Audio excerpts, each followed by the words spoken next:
প্রিয় দর্শক, স্বাগত জানাচ্ছি গ্রামীণ ফোন তৃতীয় মাত্রাধিকবার জন্য। গতকাল আমরা কথা বলছিলাম বঙ্গবন্ধু হত্যা মামলার আসামি অবসরপ্রাপ্ত লেফটেন্যান্ট কর্নেল খন্দকার আব্দুর রশিদের সঙ্গে।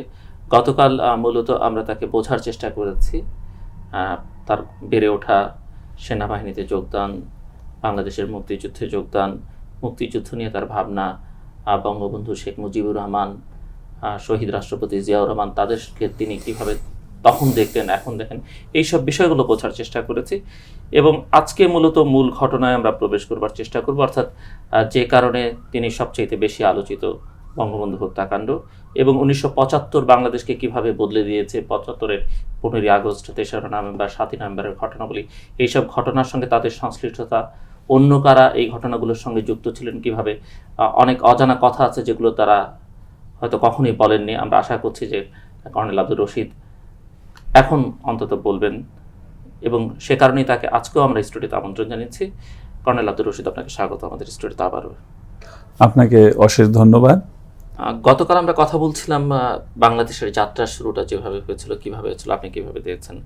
আজকে একটু খুব শর্টলি জানতে চাইব যে 75-এর 14ই আগস্ট পর্যন্ত 16ই ডিসেম্বর থেকে এই সময়টা, বা আওয়ামী লীগ সরকারের সময়কাল, মুজিব সরকারের সময়কালটাকে আপনি কিভাবে খুব সংক্ষেপে মূল্যায়ন করেন, যতটা সংক্ষেপে সম্ভব? আমার মতে 16ই ডিসেম্বরের পর থেকে এবং শেখ মুজিবুর রহমান দেশে ফেরত আসার পর থেকে আমাদের যখন ডক্টর কামাল হোসেন কনস্টিটিউশন লেখে এবং সেটা পার্লামেন্টে সেই কনস্টিটিউশনকে অ্যাকসেপ্ট করা হলো, তখন পর্যন্ত মোটামুটি আমাদের সব কিছুই ভালোই চলেছিল। এবং একটা দেশ নর্মালি একটা যুদ্ধের মাধ্যমে স্বাধীন হওয়ার পর জনগণও জানে এবং সবাই জানে যে আমাদের সবাইকে কষ্ট করতে হবে, কারণ একটা দেশ গড়ে তুলতে এটা কোনোদিনও একদিন সম্ভব নয়। তাতে সময়ের প্রয়োজন এবং রাইট পলিসির প্রয়োজন। সুতরাং সেই সময়টুকু দেওয়ার জন্য এবং সেই সময়টুকুর মধ্যে যত কষ্টই আসুক না কেন, সেইটাকে মেনে নেওয়ার জন্য বাংলাদেশের জনগণ সবাই সেইভাবে মানসিকভাবে প্রস্তুত ছিলেন। এবং সামরিক বাহিনী হিসেবে যদি বলেন, আমাদের মধ্যেও সেই একই ধারণা ছিল।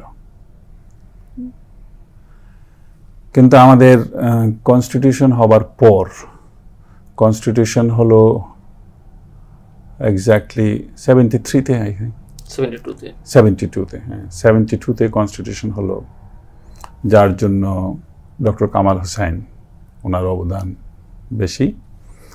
এবং সেই কনস্টিটিউশন আমাদেরকে মুক্তিযুদ্ধের যে স্পৃহা, যে democratic rights and democracy and freedom of press and freedom, ওগুলিকে প্রটেক্ট করা হয়েছে।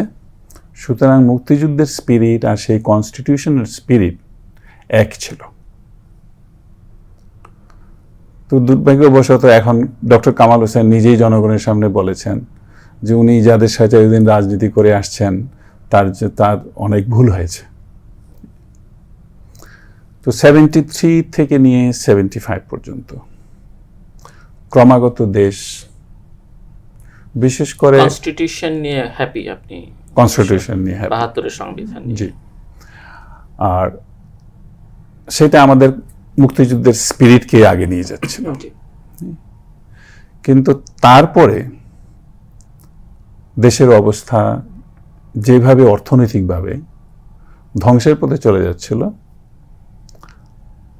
তাতে দেশের জনগণ অতিষ্ঠ হয়ে ওঠে। এবং আমিও দেশে ছিলাম 73 পর্যন্ত। সুতরাং 73-তে যেসব ঘটনা ঘটেছে, তখন থেকে আস্তে আস্তে আপনার অরাজকতা। আপনি বাইরে যান কবে? আমি বাইরে গেছি 74-এর প্রথম, ইন ফেব্রুয়ারি 74। এবং দেশে ফেরত যান 75-এর মার্চে। এবং আমি ভারতে গিয়েছি আমার ট্রেনিং করার জন্য, এবং ট্রেনিং করে আমি ফেরত এসেছি 75 মার্চে। বলছিলেন আপনি। জি, 75 মার্চে। সুতরাং সত্যিকার অর্থে বাংলাদেশ যে পুরোপুরি অবনতির দিকে চলে গেছে এবং দেশের জনগণ অতিষ্ঠ হয়ে উঠেছে, সেটা ওই পিরিয়ডে আমি ছিলাম না, যখন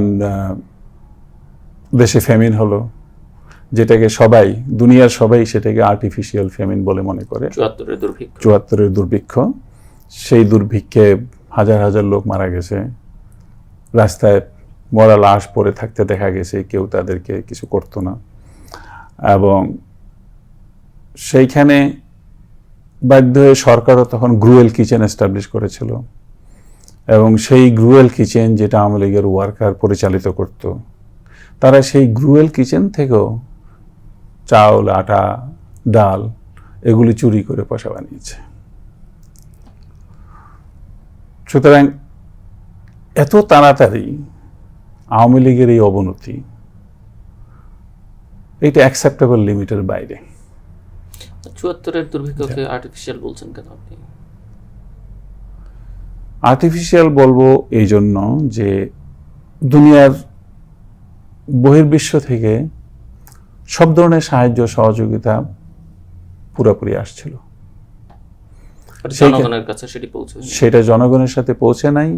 সেটা আওয়ামী লীগই তখন তাদের লেভেলে প্রত্যেকে করাপশনের মাধ্যমে সেই সম্পদগুলো বিনষ্ট করেছে, যার জন্য বহির্বিশ্বের লোকেরাও এর প্রতি অনেক নেগেটিভ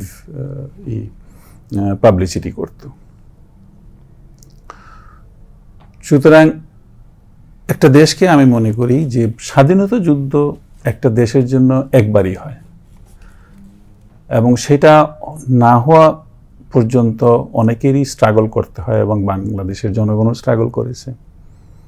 কিন্তু যেই দিন স্বাধীনতা হয়ে যায় সেটা একটাই দিন, পরবর্তীতে সেই দেশের ইতিহাসে এই দিনটার মূল্যায়ন থাকে, একটা মেমোরি থাকে, কিন্তু এই দিনটার আর কোনো কাজ থাকে না। স্বাধীনতা যুদ্ধ একটা দেশে একবারের বেশি দুবার হয় না, কিন্তু তারপরের থেকে সেটার প্রয়োজন নেতৃবৃন্দের বোঝা উচিত, রাজনীতিবিদদের বোঝা উচিত। এরপরের প্রয়োজন ডেডিকেটেড ওয়ার্ক, দেশকে কিভাবে প্রগ্রেসে নিয়ে যেতে হবে। সুতরাং প্রথম 10টা বছর যদি আওয়ামী লীগ সব চুরি ভুলে গিয়ে নিজেদের সব অতীতের কৃতিকর্ম ভুলে গিয়ে তারা যদি সত্যিকারভাবে জনগণের জন্য কাজ করত, দেশকে উন্নত করার জন্য কাজে ঝাঁপিয়ে পড়ত, এবং বাংলাদেশের জনগণও তখন সেই একইভাবে কষ্ট সহ্য করতে যখন স্বীকার করে নিয়েছিল, তখন 10 বছরে দেশটার উন্নতি অনেক হয়ে যেত। পৃথিবীতে অনেক দেশ আছে যারা স্বাধীন হওয়ার পর 10 বছরের মধ্যেই অনেক উন্নতি লাভ করেছে। সাউথ কোরিয়া দেখেন, সিঙ্গাপুর দেখেন, তো এইসব দেশগুলো, এবং এখন ভিয়েতনামও দেখেন, তারাও উন্নতির দিকে এগিয়ে যাচ্ছে। তারা একে অপরকে ধ্বংস করে শহরের স্টেটের পয়সা অপচয় করে তাদের নিজের পকেট ভরতে চায়নি। তো 74 একটি অসন্তোষের কারণ, আর কোনো 74-এ আমি তো সেটা দেশের বাইরেই ছিলাম। আমি যখন ফিরে আসলাম তখন আমি দেখেছি যে প্রথম বলা হলো যে কর্নেল জিয়াউদ্দিন এইসব যে অন্যায় কাজ আওয়ামী লীগের লোকেরা করেছিল, এবং একবার আর্মিকেও ডিপ্লয় করা হয়েছিল যে এসব অরাজকতা বন্ধ করার জন্য, এবং আর্মি নিজেই বলেছে যে যাদেরকে আমরা ধরে এনেছি সন্ধ্যার সময় ধরে নিয়ে আসলে সকালবেলায় তাকে ছেড়ে দেওয়া হয়েছে, কারণ সেই লোকটা আওয়ামী লীগের। সুতরাং আওয়ামী লীগের লোক ছাড়া আমরা অন্য কোনো লোক পাই নাই যে দেশের ক্ষতি করছে এবং অন্যায় কাজ করছে, যাদেরকে আমরা ধরে আনবো। কর্নেল জিয়াউদ্দিনের বক্তব্য, সেটা ওভারঅল যার জন্য কর্নেল জিয়াউদ্দিন নিজে ইনিশিয়েটিভ নিলেন যে না, আমি ওনাকে বলবো যে এই অন্যায়গুলি উনি যেন সংশোধন করতে চেষ্টা করে।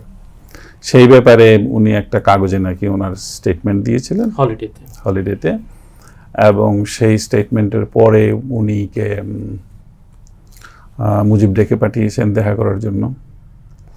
তো ওনার সামনেও উনি ওই ধরনের বক্তব্যই রেখেছিলেন, যেই মিটিংয়ে নর্মাল প্র্যাকটিস অনুযায়ী জেনারেল শফিউল্লাহ এবং জেনারেল জিয়া উপস্থিত ছিলেন, এবং উনি সরাসরিভাবে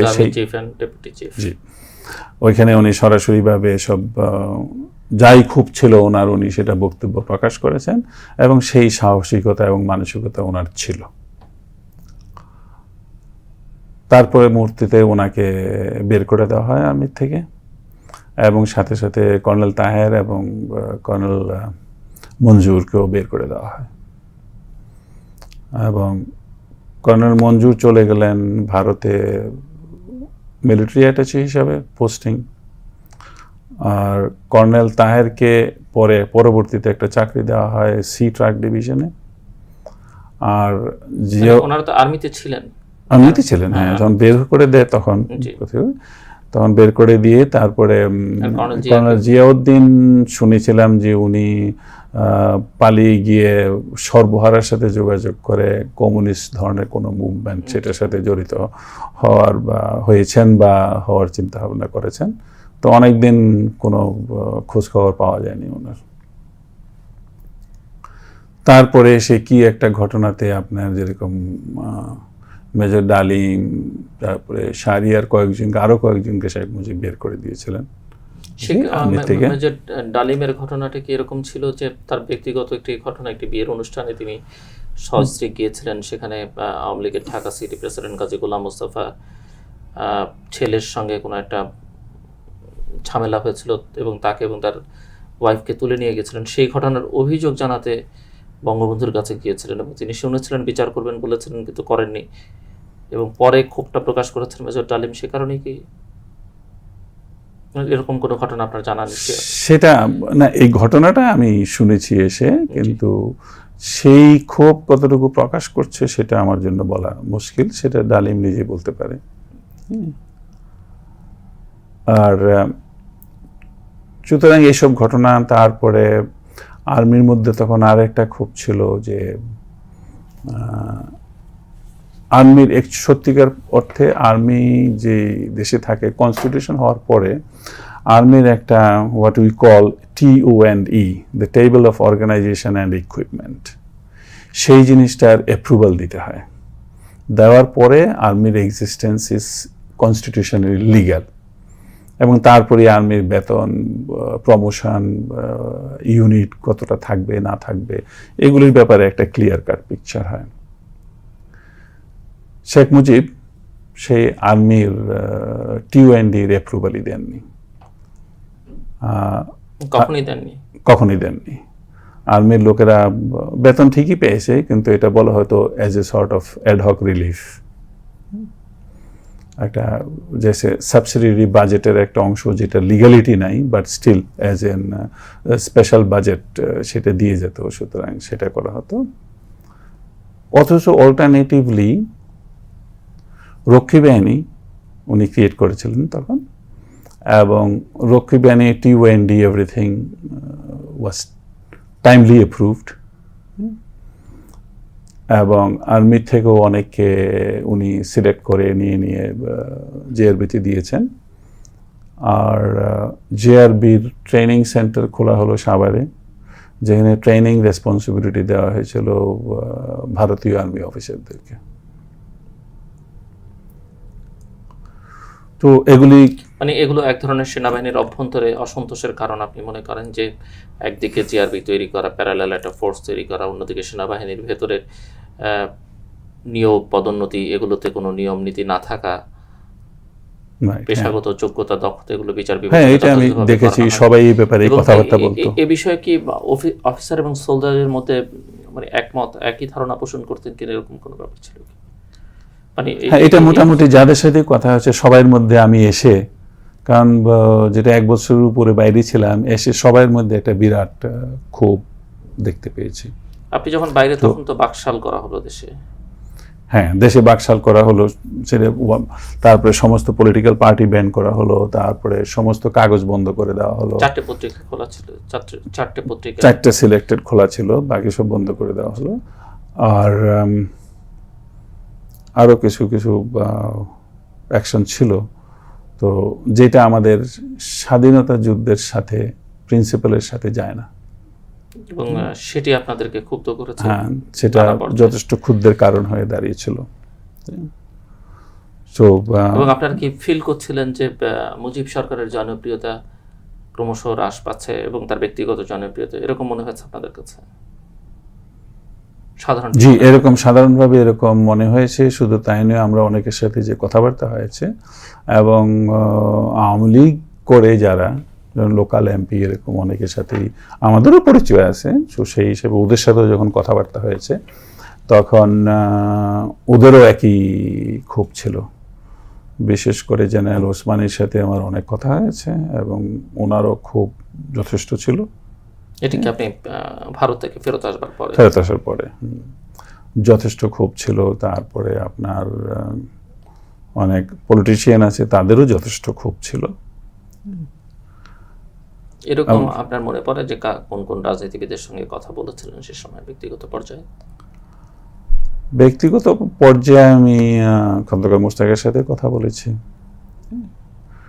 এবং সেখানে যথেষ্ট ক্ষোভ দেখেছি এবং সেটা অন্যায় হয়েছে সেটা উনি বলেছেন।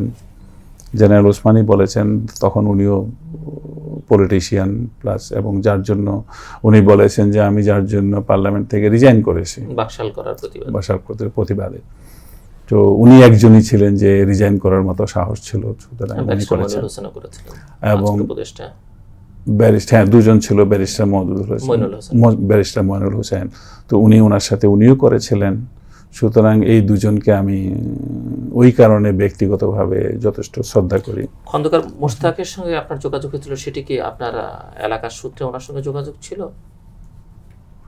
না, ওনার সাথে আমাদের যে পরিবার, আব্বা যথেষ্ট টিচার প্লাস যথেষ্ট রিলিজিয়াস মানুষ এবং সেই হিসাবে সবাই জানে, সবার সাথে পরিচয়।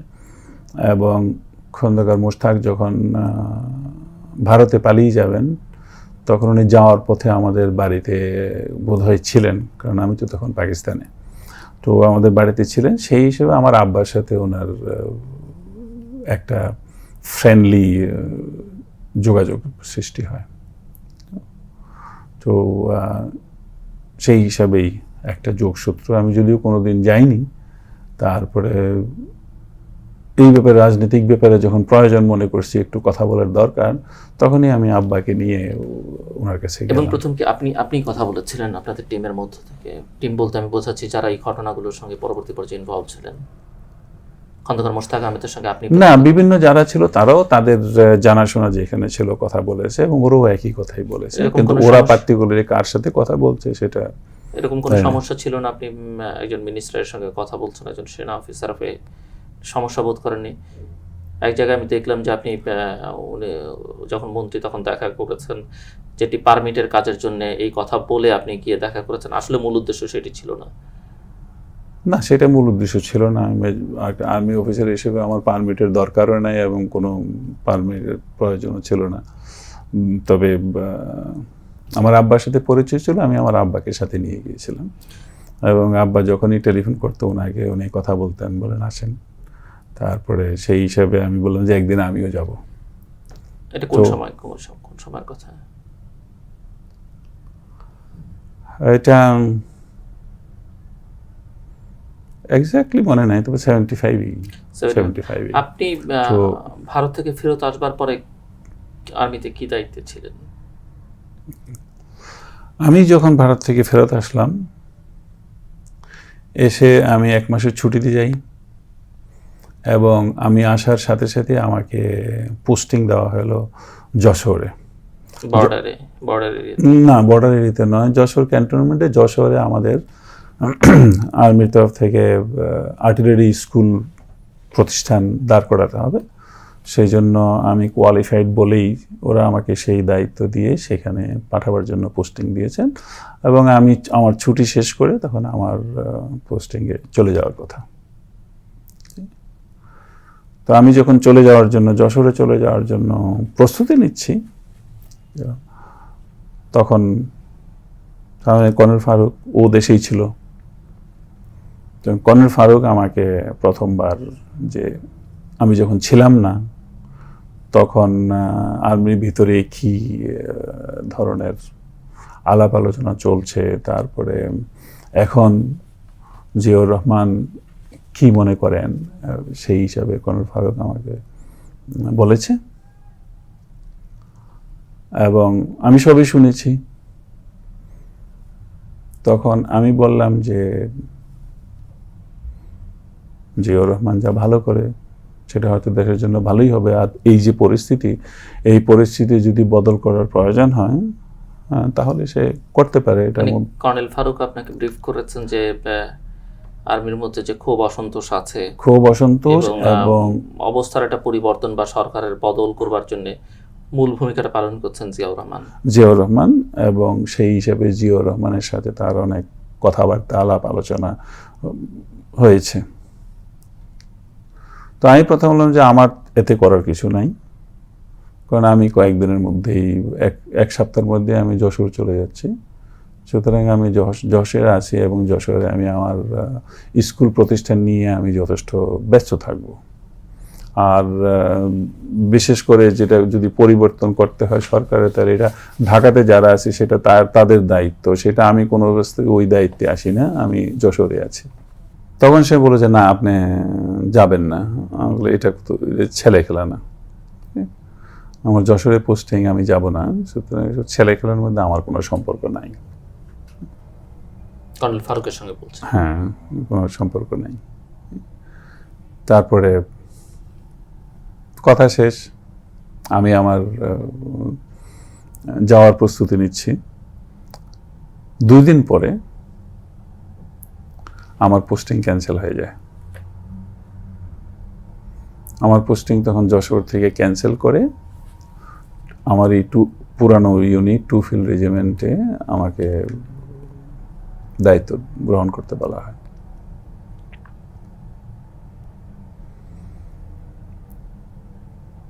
তখন আমি খোঁজ নিলাম যে আমার পোস্টিং কেন ক্যান্সেল করা হলো। তখন বলে যে না, জেনারেল জিয়া মনে করেন যে তুমি 2 ফিল্ডেরই সিইউ হিসেবে থাকা দরকার আরো কিছুদিন। তখন ফারুকের কথা আর ওর কথা একটা সামঞ্জস্যতা আমি দেখতে পাচ্ছি। নর্মালি এইভাবে পোস্টিং ক্যান্সেল হয় না, আনলেস কেউ স্পেশালি সেটা উপরের থেকে করে থাকুক। এটা আর্মির নর্মাল ডিসিপ্লিন করে হয় না। তো এরপরে আমি কিছুই বলি নাই, ফারুক নিজেই আসছে, এসে বলে যে আপনার পোস্টিং 2 ফিল্ডে হয়ে গেছে। তো আমি বললাম যে হ্যাঁ হয়ে গেছে, কিন্তু পোস্টিং কেন হলো, কে করলো? তো বললো যে জেনারেল জিয়ারও সেটা খেয়াল ছিল না যে ওর পোস্টিং যশোরে আছে, সুতরাং ইমিডিয়েটলি ওনাকে বলার সাথে সাথে উনি বলছেন আমি আজকেই পোস্টিং ক্যান্সেল করে দিয়ে ওকে 2 ফিল্ডে দিচ্ছি। তো জেনারেল শফিউল্লাহ আর্মি চিফ হিসেবে তার এসব ক্ষেত্রে কোনো ভূমিকা ছিল না? না, ঠিক না। বা ডিপটি চিফ, ওগুলাই পোস্টিং, এগুলো ছোটখাটো ব্যাপার। তো chief looks after the promotion and other things, এগুলো তো ওটাতে ওরা করেছেন। বা যেখানে সিজিএস অ্যান্ড ডিপটি চিফ যেখানে চাচ্ছে একটা পোস্টিং ক্যান্সেল করে দিতে, ওটা চিফের সাইনের জন্য গেল, চিফ নর্মালি সেটা এমএস বান্সে ওকেই করে দেয়, it does not interfere in that. তো সেটা হওয়ার পরে তারপরে দেন আমিও কিছু রাজ করলাম যে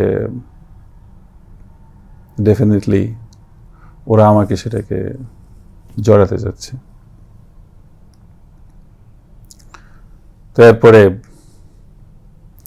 আমি তখনই অ্যাকচুয়ালি চিন্তা করে দেখলাম যে এটাতে যদি আমাকে এইভাবে ওরা করতেই চায় সিরিয়াসলি আর জড়িত হতেই হয়, তাহলে আমাকেও আমার এই যে 1 বছরের উপরে বাইরেই ছিলাম, সুতরাং সত্যিকারভাবে রাজনৈতিক ঘটনা কি হয়েছে, আর্মির ভিতরে কি এগুলা, এবং বর্তমানে রাজনীতিবিদরা কি মনে করছেন, তো সেটার সাথে আমি কথাবার্তা বলা, একটু বিকালে যখনই সময় হতো কাজের ফাঁকে বিভিন্ন লোকদের সাথে কথাবার্তা বলা, আর সাধারণভাবে আপনার রাস্তাঘাটের দোকানদার, স্ট্রিট, রাস্তায় যারা আছে ওদের সাথে এমনি কথাবার্তা বলা।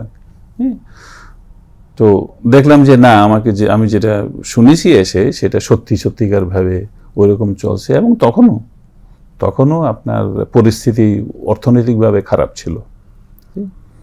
75ও অর্থনৈতিকভাবে খারাপ ছিল। তখন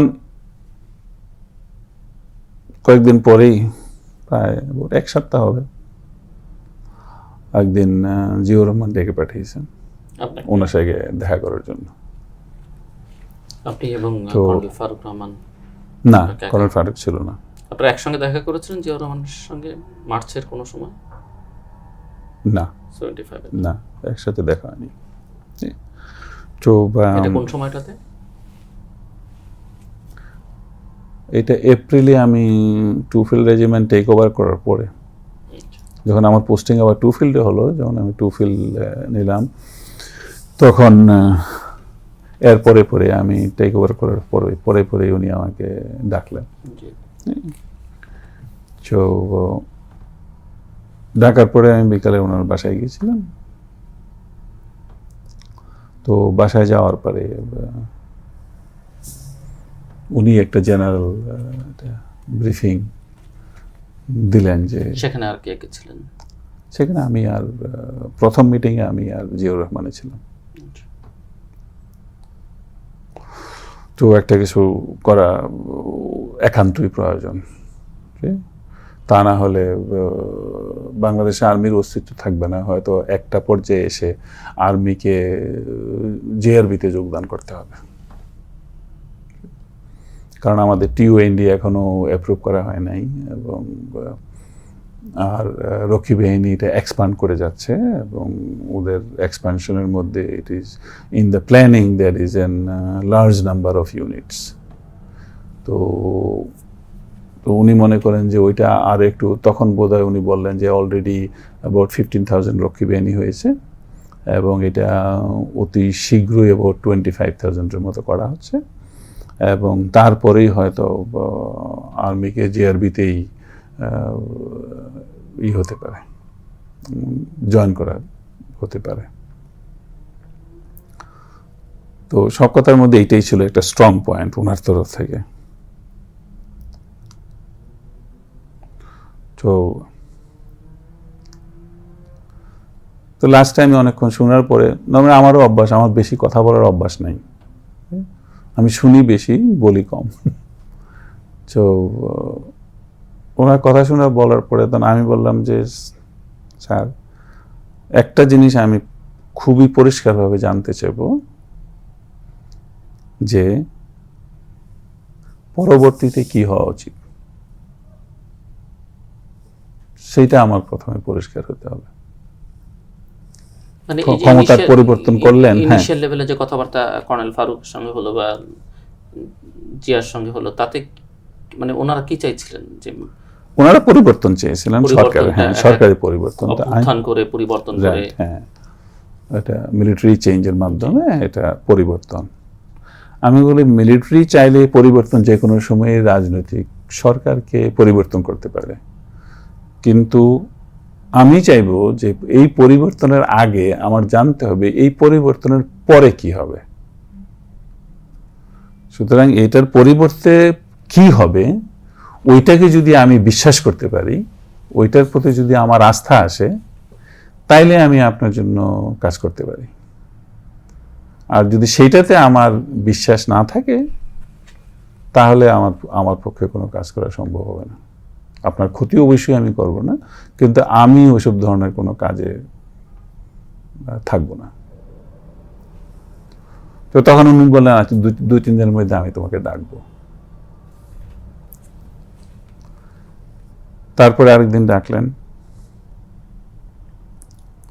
তো ডাকার পরে তখন আমি ওনার এখানে কর্নেল তাহেরকে দেখলাম, যে কর্নেল তাহের। তিনি তখন সেনাবাহিনীতে নেই তো? না, উনি সেনাবাহিনীতে নেই, উনি তখন সি ট্রাক ডিভিশন, ওনাকে বের করে দেওয়া হয়। তো তাহেরকে দেখা, তো আমাদের তিনজনের কথা হলো। তো ওই দিন জিয়াউর রহমান বেশি কিছু কথা বলেননি। তো উনি বললেন যে পরবর্তীতে কি হবে সেইটার পুরোপুরি যা কিছুই চিন্তার মধ্যে আছে সেটা তাহের তোমাকে ব্রিফ করবে, তুমি তাহের থেকে শুনে নেবা, কারণ এইখানে অত বেশি কথা বলার দরকার নেই, এটা সময়ের প্রয়োজন। সুতরাং ওইটা একটা ডিটেল ডিসকাশনের মতো। সুতরাং সেইখানে এটা ভালো জিয়াউর রহমানের বাসায়, জিয়াউর রহমান বাসায়, মইনুল রোডের বাসায়, যে তাহেরের সাথে করবো, তাহের তোমাকে পুরোপুরি একটা আইডিয়া দিবে। তো এরপরে আমাকে জানিও তুমি। ঠিক আছে। তারপরে তাহের আমাকে ইনভাইট। তাহেরের সঙ্গে কথার আগে আমি একটু জানতে চাইবো যে সেনাবাহিনীর অভ্যন্তরে মুক্তিযোদ্ধা অমুক্তিযোদ্ধা বা রিপ্যাট্রিয়েট যারা, এরকম কোনো দ্বন্দ্ব ছিল কিনা? একটি তো রক্ষী বাহিনীর কারণে অসন্তোষ ছিল, অভ্যন্তরে এরকম কোনো সমস্যা ছিল কিনা? অভ্যন্তরে সেইখানেও একটা সমস্যা ছিল সত্যি। সেটা হলো যারা নভেম্বর পর্যন্ত ফ্রিডম ফাইটার হিসেবে যোগদান করেছে তাদেরকে বাংলাদেশ সরকার 2 বছরের সিনিয়রিটি দিয়েছিল। সুতরাং সেই হিসাবে যারা পরে রিপ্যাট্রিয়েট হয়ে এসছে, আপনি পেয়েছিলেন সেই সুবিধাটা? জি পেয়েছিলাম। এবং যারা রিপ্যাট্রিয়েট হয়ে এসেছে তাদের চেয়ে অনেকে জুনিয়র হলেও অনেকে আবার বাংলাদেশ আর্মিতে সিনিয়র হয়ে গেছে 2 বছরের। সুতরাং সেই হিসেবে কর্নেল ফারুক সেই সুবিধাটা পাননি। কর্নেল ফারুক সেই সুবিধা পাননি। তো সেখানে এই যে 2 বছরের সিনিয়রিটি, সেটা নিয়ে যারা রিপ্যাট্রিয়েটেড ওদের মধ্যে একটা ক্ষোভ ছিল, কারণ আমরা একসাথে কোর্স করেছি, একসাথে অফিসার হয়েছি। সুতরাং এখানে এসে ও 2 বছর সিনিয়র হয়ে যাওয়া, তো সেই হিসাবে কর্নেল ফারুকের মাথায় কি সেই ক্ষোভটাও কাজ করেছে বিভিন্ন সময়? সেটা আমি ওরকম ভাবে দেখি নাই কোনো সময়। আপনারা এই যে মুজিব আমলের দুর্নীতি সন্ত্রাস নিয়ে কথাবার্তা বলেছেন এবং আপনারা বলছেন যে উনি এগুলো অ্যালাউ করেছেন সবসময় এবং তিনি তার দলের বিরুদ্ধে কখনো ব্যবস্থা নেননি। তো এগুলো ওনাকে জানাবার বা ওনাকে সংশোধনের কোনো উদ্যোগ আপনাদের দিক থেকে সরাসরি না হলে পরোক্ষভাবে কোনো সুযোগ ছিল কিনা বা আপনারা নিয়েছিলেন কিনা? না, সেই সুযোগটা তো কর্নেল জিয়াউদ্দিন সেটা দিয়েছিল, কাগজে লিখেছে এবং ওনার সাথে ব্যক্তিগতভাবে দেখা করে বলেছে, কিন্তু তাতে কোনো কাজ হয়নি। পরবর্তীতে ওকে চাকরি থেকে বের হতে হয়। সুতরাং তারপরে তো আর ওনার সাথে এইসব ব্যাপারে কোনো কথা বলার প্রয়োজন আসে না। তো আপনারা মনে করেন যে তিনি সবসময় চাইতেন তার দলীয় নেতাকর্মীদের মুক্ত রাখতে এবং এইসব বিষয়ে যেন আপনারা কোনো ধরনের ব্যবস্থা না নেন, এইসব বিষয়ে সরাসরি হস্তক্ষেপ করতেন উনি?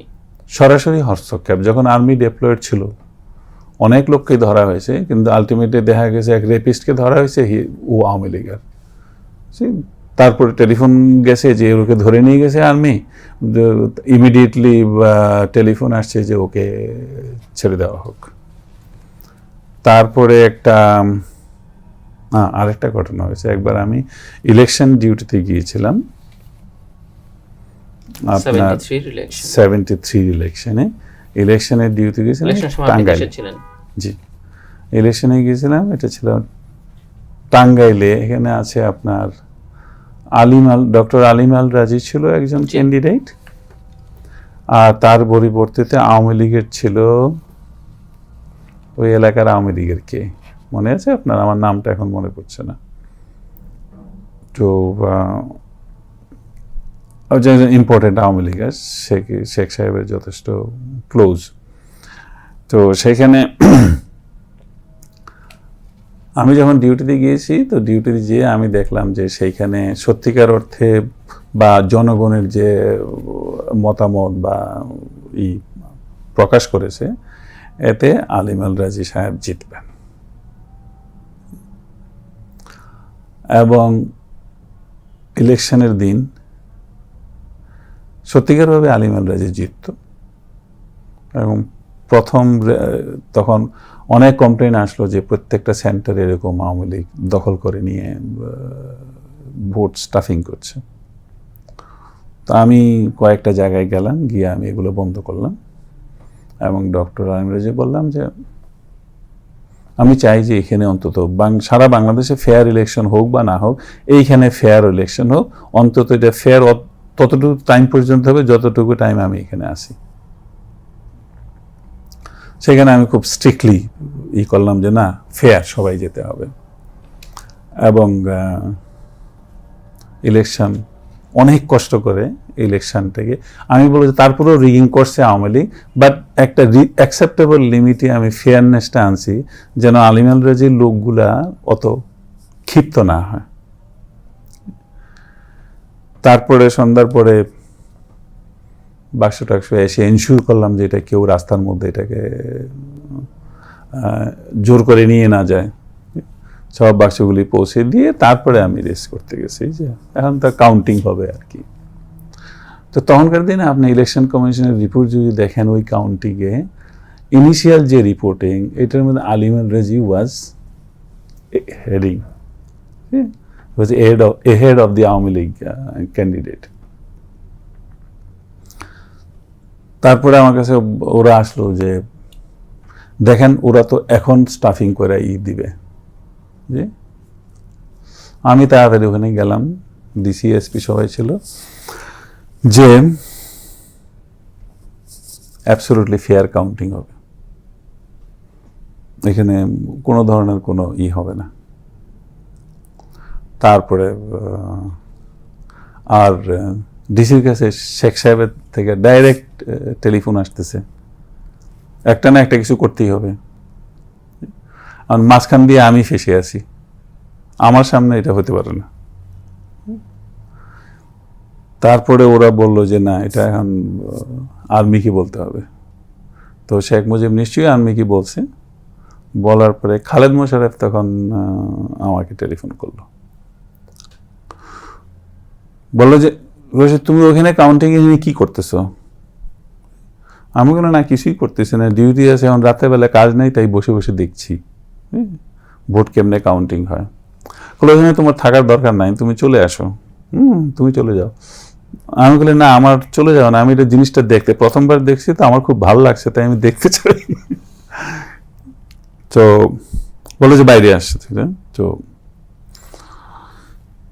যখন উনি বলে যে না, তুমি এখান থেকে চলে যাও, তখন আমি বললাম যে হ্যাঁ, আমি এখান থেকে, আমি যদি ভোট কাউন্টিং সেন্টার থেকে যদি আমাকে চলে যেতে হয়, তাহলে আমি এই 1 মিনিটের মধ্যে টাঙ্গাইল ছেড়ে আমি ঢাকায় ফেরত চলে আসতেছি আমার ইউনিটি ট্রুপস নিয়ে। আমি একদম ক্লিয়ারলি বললাম, I will just move from Tangail with my troops just within half an hour.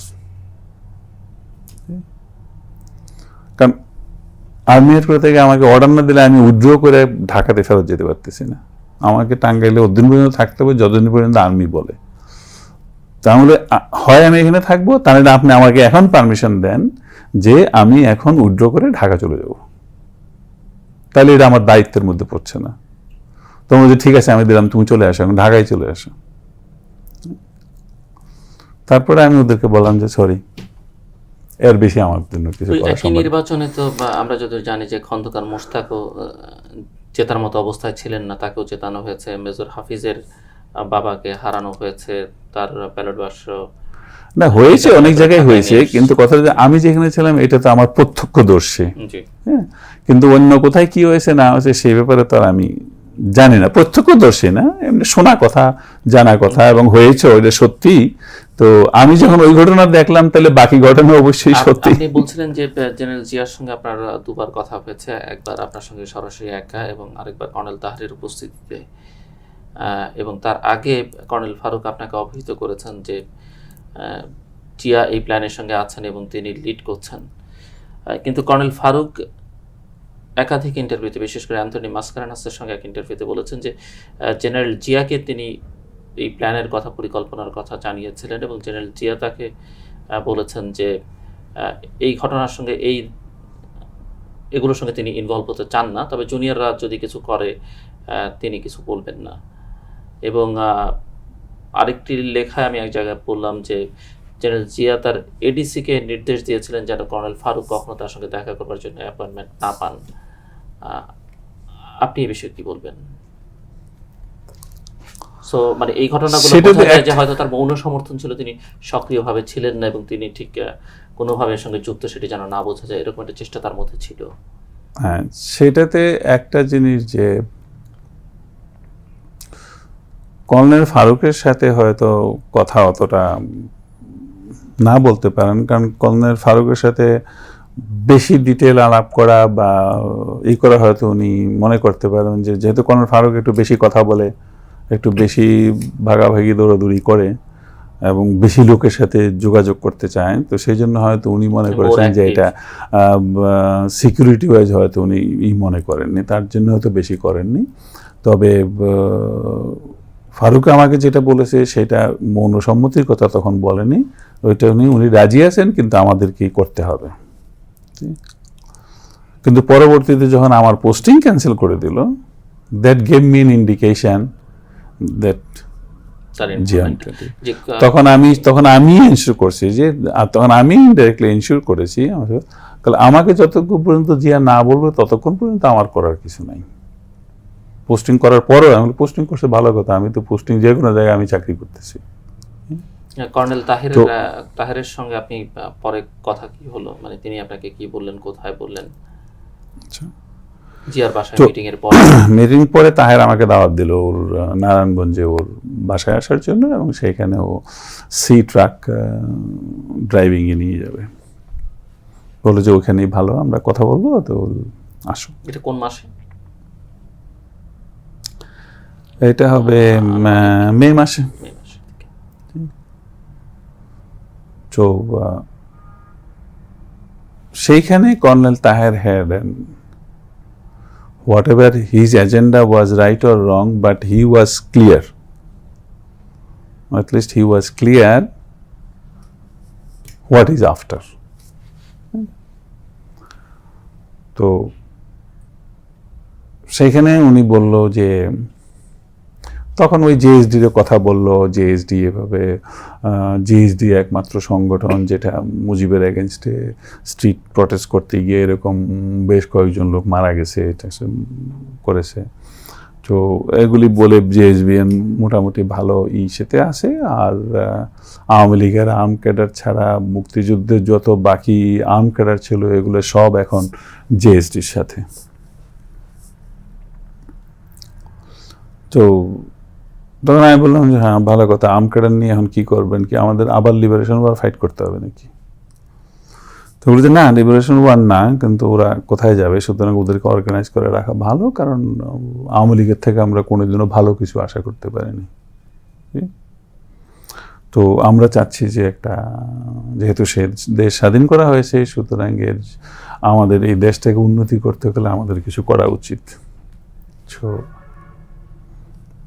ঠিক আছে, বলেন কি করা উচিত? তখনই উনি বললেন যে ওয়েল, অনেকই নর্মাল পলিটিক্যাল কথাই হলো, এর মধ্যে যে ক্লিয়ার কাট কথা যে what is after, which was my question.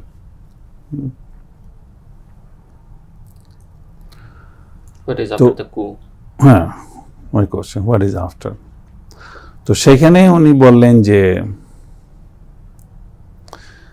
General Jia should be the president and the chairman of a revolutionary council. We will have 10-member revolution council. সেখানে Zia should be the chairman. আর বললো যে তুমি তো থাকবেই, আমি ওনার চেয়ে জুনিয়র, তুমি তো থাকবেই, এবং কর্নেল ফারুকও থাকবে, আর এছাড়া কর্নেল তাহের থাকবে, আরও এইভাবে 10 জনের নাম ধরলো। এখন বাকি অনেকে আমি চিনি না, আর্মির তো সবাইকে আমি চিনি, কিন্তু বাকি ওদেরকে আমি চিনি না। তো তখন আমি বললাম যে 7ই নভেম্বরের ঘটনাবলীতে যেসব প্ল্যান প্রোগ্রামের কথা শুনেছি সেটি আসলে 15ই আগস্টের অনেক আগের থেকেই ছিল, এবং জেনারেল জিয়া, কর্নেল তাহের সবাই ইনভলভ ছিলেন এবং আপনাদেরকেও তারা ইনভলভ করছিলেন। আপনি যেভাবে বলছেন অনেক আগে থেকেই ছিল, কারণ তার মানে ঠিক আছে রিভলিউশনারি কাউন্সিল, তারপর এরকম ডিস্ট্রিক্টে রিভলিউশনারি কাউন্সিল হবে।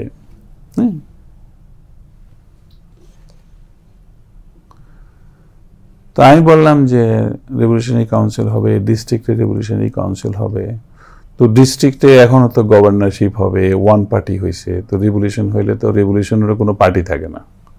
তো ইট ইজ ইনডাইরেক্টলি পলিটিক্যাল ল্যাঙ্গুয়েজে one party is a revolutionary party.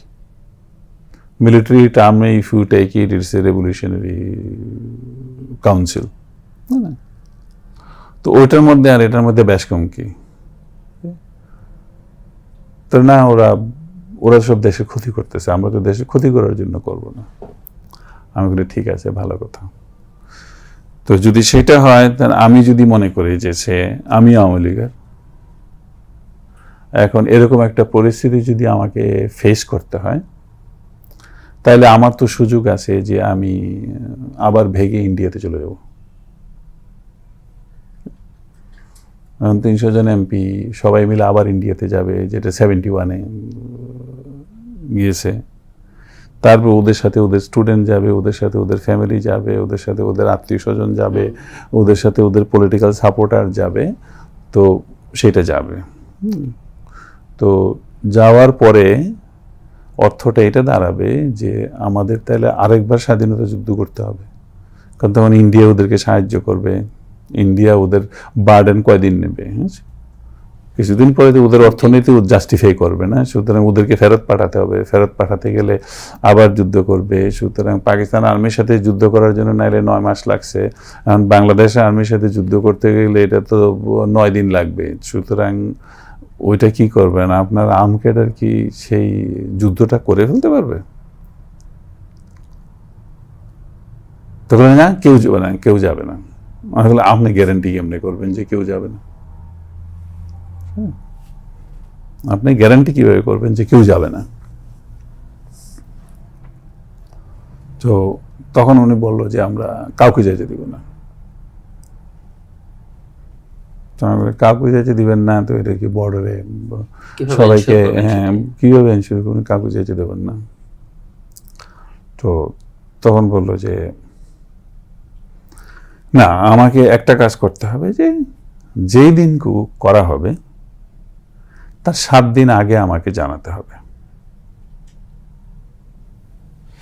7 দিন আগে যদি আমি জানি, তাহলে ওই 7 দিনের মধ্যে আমি আমার সম্পূর্ণ আর্ম ক্যাডারকে পজিশনিং করব। পজিশনিং করে কি করবেন, কোথায় পজিশনিং করবেন? বলে যে আমরা ইম্পর্ট্যান্ট আওয়ামী লীগের যতগুলো আছে তাদেরকে আমরা মেরে ফেলব, ডিস্ট্রিক্ট লেভেলে কয়েকজনকে, আর সেন্ট্রাল লেভেলে, সেন্ট্রাল কাউন্সিলে যারা আছে তারা। সুতরাং 1 সপ্তাহ সময় পেলে তারা কে কোথায় আছে এটা খুঁজে ওদেরকে পজিশনে নিতে হবে, যেন ওরা পালাইতে না পারে। তো আমি বললাম যে আপনি ডিস্ট্রিক্ট লেভেলে ওদের 8-10 জন নেতাকে মেরে ফেলবেন, তারপরে সেন্ট্রাল লেভেলে ইম্পর্টেন্ট 10 জন হোক, 20 জন হোক, যাই হোক, মেরে ফেলবেন।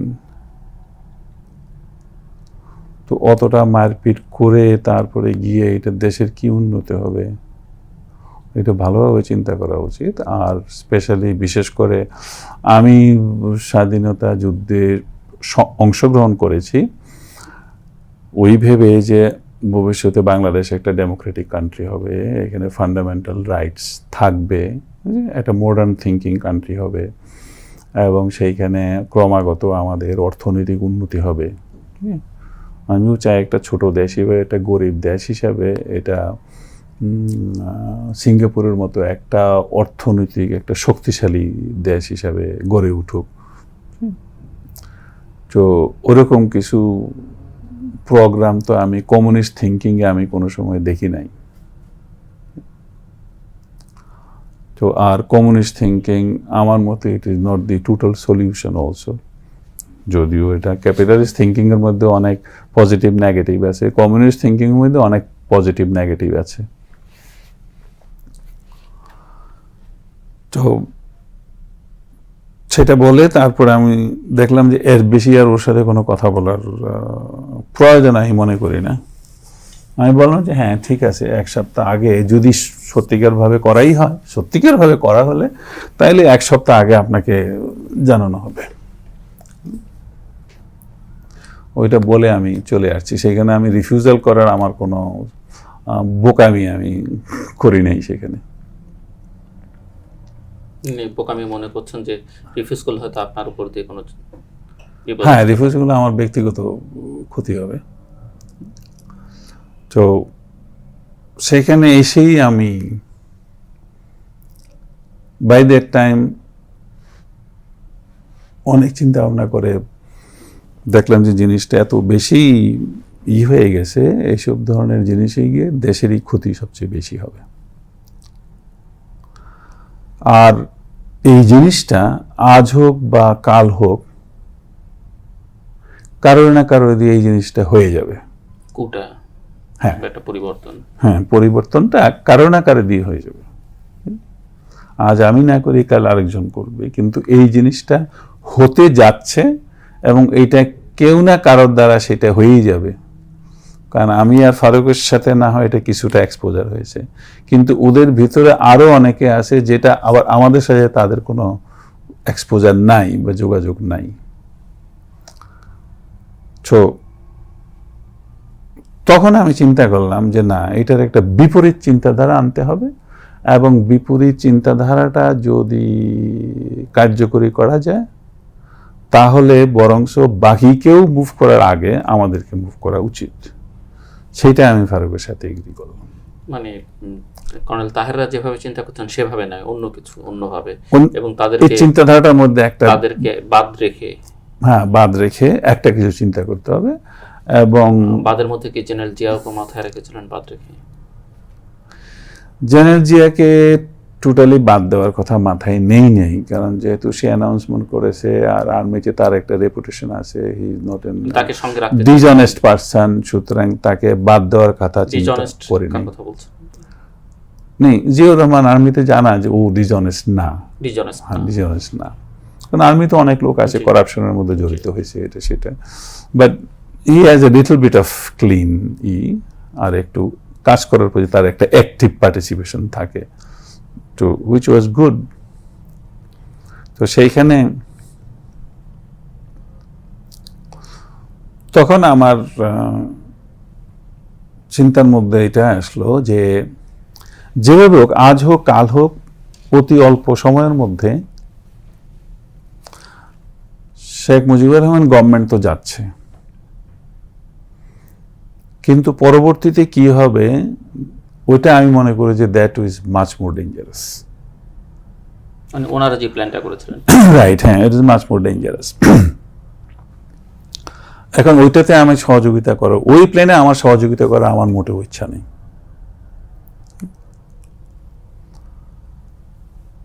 আর শেখ মুজিবের বাঁচাবারও কোনো রাস্তায় নেই, কেউ আরো অনেক গ্রুপ আছে যেটা হোক কেউ না কেউ ওইটা করবেই। কর্নেল তাহের এবং জিয়ার সঙ্গে যখন কথা হচ্ছিল তখন কি ওনাকে মেরে ফেলার কোনো কথা ওনারা বলেছিলেন কিনা? মানে একটি তো কর্নেল তাহের বলেছেন যে আওয়ামী লীগের ডিস্ট্রিক্ট লেভেলের নেতাদেরও মেরে ফেলা হবে, বা জেনারেল জিয়ার মধ্যে এই মোটিভটা দেখেছেন কিনা আপনি? জিয়া যখন বলেছে যে colonel Taher is the right person, কি he will know what is after, that means they have discuss, because colonel Zia আবার অতটুকু ইনভলভমেন্ট আমার সাথে হতে চাচ্ছেন না, যার জন্য সে তাহেরের কাছে পাঠিয়ে দিয়েছে। যেখানে বলছিলেন আপনি যে কথা। তাহেরের কাছে পাঠিয়ে দিয়েছি। তো তো সেখানে আমার চিন্তায় যেটা হলো যে আওয়ামী লীগকে প্রটেক্ট করে, to give an opportunity to Awami League to reorganise themselves for the future. সুতরাং এই একটা অপরচুনিটি ওদেরকে দেওয়া উচিত for their contribution to the liberation and punishment to some for their administrative failure.